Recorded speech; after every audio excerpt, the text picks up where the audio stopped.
Ayrton Senna da Silva representou a expressão máxima de velocidade, determinação e genialidade, conquistando 3 campeonatos mundiais, 41 vitórias e moldando para sempre a história da Fórmula 1.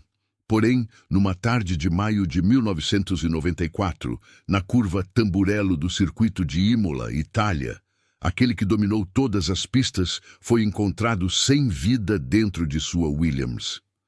A pergunta que o mundo continua fazendo é direta. Como alguém que atingiu tamanha grandeza pode cair tão profundamente e de forma tão súbita? Ayrton Senna da Silva nasceu em 21 de março de 1960, em São Paulo, Brasil. Sua infância foi construída sobre pilares de velocidade, competição e sonhos impossíveis. Seu pai, Milton da Silva, era um empresário bem-sucedido. Sua família tinha condições de oferecer conforto, mas Ayrton queria mais do que segurança. Queria voar. Aos 4 anos, ganhou seu primeiro kart, um pequeno veículo construído por seu pai. Aos 8, já competia. Aos 13, vencia campeonatos nacionais, sua pequena figura quase invisível dentro do capacete, mas sua habilidade conseguia silenciar adversários. Aos 17 anos, ele já dominava o kart brasileiro. Aos 21, mudou-se para a Inglaterra para competir na Fórmula Ford, absorvendo disciplina técnica e compreendendo a responsabilidade sagrada de cada milésimo de segundo. Em 1984, o lendário chefe de equipe da Toleman, Peter Gethin, o descobriu. Um ano depois, seu talento explodiu. Pole positions impossíveis, ultrapassagens na chuva que pareciam desafiar a física e um carisma que hipnotizava multidões. Seu estilo era agressivo, sua concentração sobrenatural. Cada corrida parecia uma batalha espiritual, como se sua alma estivesse levemente fraturada, mas ainda brilhando intensamente. Então, chegou 1988. Ayrton juntou-se à McLaren ao lado de Alain Prost, formando a dupla mais explosiva da história da F1. Naquele ano, ele conquistou seu primeiro campeonato mundial. 8 vitórias, 13 pole positions e a consagração como o piloto mais rápido do planeta. Em 1990 e 1991, conquistou mais 2 títulos mundiais. Sua rivalidade com Prost tornou-se lendária, repleta de choques, acusações e momentos de genialidade pura. No auge, Ayrton Senna não era apenas um piloto, ele era um fenômeno. Cada corrida, cada pole, cada respiração dele virava notícia. Ao longo de 10 anos na Fórmula 1, conquistou 41 vitórias, 65 pole positions e cativou bilhões de pessoas ao redor do mundo. Um legado que permanece como um dos maiores de todos os tempos. Mas o sucesso raramente vem sem sombras. A pressão amplifica tudo, especialmente o peso de ser perfeito. Em 1994, no auge absoluto de sua maturidade como piloto, Ayrton transferiu-se para a Williams-Renault, a equipe dominante da temporada anterior. Ele queria seu 4º título. Ele precisava provar que ainda era o melhor. Mas a temporada começou de forma sombria. O carro era rápido, mas instável. Problemas eletrônicos, alterações regulamentares e uma sensação constante de que algo estava errado. Ayrton confidenciou a amigos que o Williams FW16 era nervoso, imprevisível. Nas 2 primeiras corridas, abandonou. Frustração crescia. Rivais avançavam, a pressão apertava. E então chegou o fim de semana de Imola, San Marino, Itália, 1º de maio de 1994. Desde sexta-feira, o clima era tenso. Rubens Barrichello, jovem piloto brasileiro e protegido de Senna, sofreu um acidente violento nos treinos e foi hospitalizado. No sábado, durante a classificação, o piloto austríaco Roland Ratzenberger perdeu a vida num acidente brutal. Ayrton visitou o local. Ficou em silêncio. Amigos disseram que ele parecia abalado. Naquela noite, Senna telefonou para sua namorada, Adriane Galisteu. Disse que estava cansado, preocupado, mas tinha um trabalho a fazer. No domingo 1º de maio, o céu sobre Imola estava claro. Ayrton largou na pole position. Durante a largada, houve um acidente entre Pedro Lamy e Jojoy Leto. O safety car entrou na pista. Ayrton liderava, mas estava impaciente. Queria correr. Na volta 6, o safety car saiu. Ayrton acelerou. Volta 7, ele entrou na curva Tamburello, uma das mais rápidas do circuito, a mais de 300 km/h. Algo falhou. O carro não virou. Seguiu reto, direto para o muro de concreto. O impacto foi devastador. A suspensão dianteira rompeu-se. Uma barra de direção de 6 quilos penetrou seu capacete. Câmeras captaram tudo. O carro parado, fumegante. A cabeça de Ayrton inclinada, imóvel. Equipes médicas chegaram em segundos.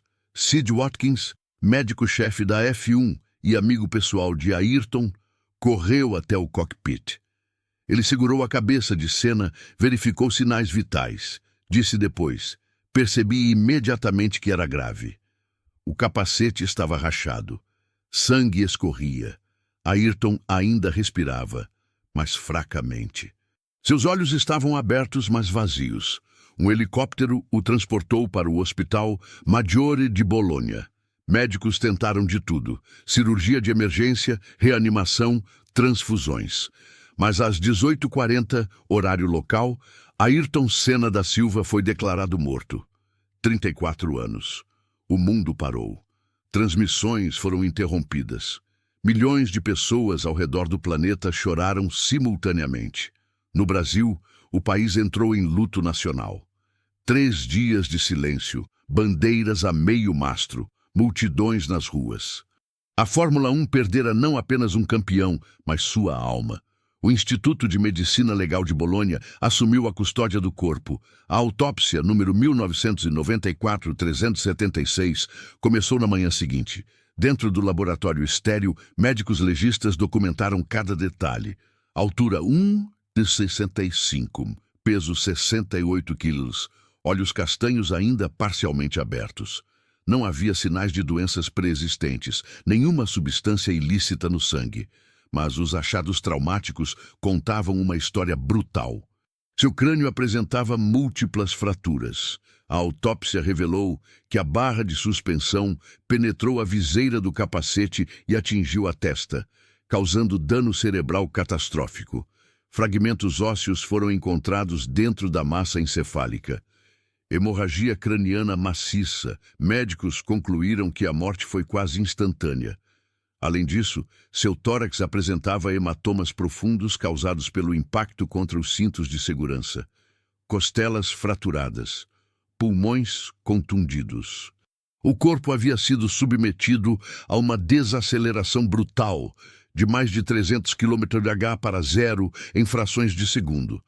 Forças G superiores a 200. Nenhum ser humano poderia sobreviver. A classificação final. Traumatismo craniano fatal causado por objeto penetrante. Morte por lesão cerebral irreversível. Porém, um achado surpreendeu os investigadores. Seu coração estava perfeito, sem cicatrizes, sem bloqueios, sem degeneração. Pareciam, segundo o relatório, o coração de um atleta de elite no auge da forma física. Mesmo destruído externamente, internamente, Ayrton ainda era imbatível. Quando investigadores examinaram os destroços do Williams FW16, encontraram evidências perturbadoras. A coluna de direção havia quebrado antes do impacto. Soldas mal feitas, modificações de última hora. Anos de investigação judicial se seguiram, processando engenheiros da Williams por homicídio culposo. Todos foram absolvidos, mas a sombra da negligência jamais desapareceu completamente. No cockpit, encontraram uma bandeira austríaca dobrada. Ayrton planejava homenagear Roland Ratzenberger após a corrida. Ele nunca teve a chance. Quando a notícia chegou ao Brasil, o país desmoronou. Aeroportos lotaram de pessoas tentando voltar para casa apenas para estar perto de alguém, de qualquer um. Escolas fecharam. Comércios fecharam. O Brasil inteiro assistiu paralisado enquanto o corpo de Ayrton retornava a São Paulo. 3 dias depois, São Paulo testemunhou o maior funeral da história do país. Mais de 3 milhões de pessoas alinharam-se nas ruas. O caixão foi transportado num caminhão dos bombeiros, coberto pela bandeira brasileira. Helicópteros sobrevoavam, transmitindo ao vivo. Multidões gritavam "Senna, Senna!" entre lágrimas. Dentro da Assembleia Legislativa de São Paulo, o corpo foi velado por horas. Presidentes, pilotos, celebridades e pessoas comuns passaram pelo caixão. Alain Prost, seu maior rival, chorou. Gerhard Berger, seu melhor amigo, não conseguiu falar. A família permaneceu em silêncio, destruída. O elogio fúnebre foi feito por seu irmão, Leonardo. Ayrton não era apenas nosso, ele pertencia ao mundo, e o mundo o amou como poucos foram amados. Do lado de fora, a multidão cantava o hino nacional. Quando o caixão foi levado ao cemitério do Morumbi, o silêncio era absoluto. Apenas choro, apenas dor. Após a autópsia ser tornado público, debates irromperam. A Fórmula 1 era segura? Alguém poderia ter evitado a tragédia? Médicos disseram que o impacto foi tão violento que nenhum equipamento de segurança da época poderia ter salvado Ayrton. Membros da família insistiram que ele morreu fazendo o que amava. A verdade estava em algum lugar no meio. A morte de Senna mudou a Fórmula 1 para sempre. Novas regras de segurança foram implementadas. Circuitos foram reformados. A FIA criou protocolos rigorosos. Desde 1994, nenhum piloto morreu durante uma corrida de F1 por mais de 20 anos, até Jules Bianchi em 2015, provando que o legado de Ayrton salvou incontáveis vidas. 20 anos depois, especialistas em biomecânica revisaram o acidente. Concluíram que a falha da coluna de direção foi o fator determinante. Se aquela peça não tivesse quebrado, Ayrton teria feito a curva. Ele teria vencido aquela corrida. Talvez conquistado seu 4º título. Talvez mais. Entre fãs de automobilismo, o nome de Senna ainda é considerado sinônimo de perfeição. Pole positions na chuva, ultrapassagens impossíveis e uma determinação que desafiava a morte. Pilotos atuais como Lewis Hamilton e Max Verstappen citam Ayrton como inspiração. Médicos que revisaram a autópsia disseram que seu corpo estava em condição física excepcional, sugerindo que sem o acidente ele poderia ter competido por mais uma década. Seu legado transcendeu o esporte. Após sua partida, o Instituto Ayrton Senna foi criado por sua irmã Viviane, investindo em educação para milhões de crianças brasileiras. Documentários foram produzidos, livros escritos. Em 2010, o filme Senna tornou-se um dos documentários esportivos mais aclamados da história. Honras póstumas continuaram. Seu nome batiza ruas, escolas, estátuas. Em Imola, a curva Tamburello foi reformulada e renomeada. Um memorial permanente foi erguido no local exato do acidente, onde fãs deixam flores, bandeiras e cartas até hoje. Ainda assim, nenhum tributo capturou totalmente a contradição que era Ayrton Senna. Um homem profundamente religioso que desafiava a morte a cada domingo. Um perfeccionista que aceitava apenas vitórias, mas que ajudava pilotos rivais em dificuldades. Um ícone adorado por milhões, mas que buscava constantemente algo além da glória. Sua história tornou-se um espelho para o custo da própria genialidade, mostrando como a busca pela perfeição pode ser fatal. Especialistas forenses, revisando seu caso, enfatizaram que a combinação de velocidade extrema, falha mecânica e ausência de zonas de escape tornaram o acidente inevitavelmente fatal. E ainda assim, dentro dessa ciência fria, permanece algo profundamente humano. Um homem lutando para ser o melhor, colapsando na interseção entre ambição e mortalidade. No Brasil, onde cresceu, as pessoas ainda falam dele com reverência. Lembram do garoto tímido de São Paulo que sonhava com velocidade, mas acabou conquistando a eternidade de outra forma. Em aniversários de sua partida, milhões assistem corridas antigas no YouTube, revivendo ultrapassagens impossíveis.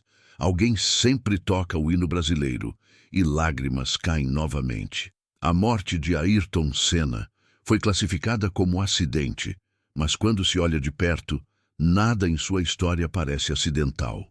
Cada vitória carregava risco, cada pole tinha um preço. Por trás de cada volta perfeita estava um homem tentando se manter inteiro entre genialidade e perigo, entre o piloto que ele era e a lenda que o mundo exigia.